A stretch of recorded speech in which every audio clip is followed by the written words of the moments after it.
Mga kapuso, pila ka nag-retake ang entrance exam sa West Visayas State University. Nagtuad nga mas nagbudlay ang test questions. Ini ang gintutukan ni John Sala. Alas 6 pa lang sang aga, yara na sa gates ang West Visayas State University ang mga ginikanan nga ini bilang suporta sa ilang mga kabataan nga nagkuha liwat sang entrance exam. Wala nang inupang ang kapoy, init kag kagutom para ila lang masiguro nga makakuha sang pasinawan ng ilang mga kabataan kag makatsansa nga mangin taga West. Marapit man lang ang badyangan kag Iloilo 30 minutes kung sa L3. Is random, sir.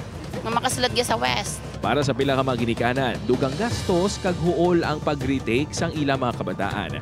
Apang para sa handom, ila initanan ginbaliwala. Kung isipon ano kin man hasol gan man pero wala ta mahimo kay gusto sang bata nga kalsa para sa iya future. Subo man sir nga dapat daan na hindi maluwat bala sir. Kay do ano man sa kabataan bala nga na matuon naman sa liwat, ma-review naman sila liwat. Manumduman nga sang Marso 10, ginhiwat ang entrance exam sa WVSU apang bagot sa issue sang leakage sa questionnaires. Gin pa ka maayos ang bulutuan nga magpa-retake na lang. Agon mas mangin mahapos, gintunga sa nagkalain-lain nga testing area sang mga estudyante. Ang mga gikan sa luwas ng probinsya sang Iloilo kag Guimaras ang may kaugalingon nga testing areas.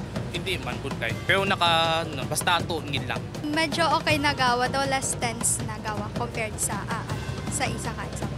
Ang subong guro nga exam kay do nagko-conflict about sa mga lesson kay do mas naging madalom ang mga words nila nga lalo na gid sa math. Sa main campus, gintunga sa aga kag hapon ng examinees. Yara sa masobra 7,000 na nakuha sang exam sa main campus samtang masobra naman sa 10,000 ang nagkuha sa iban pagid nga mga testing areas.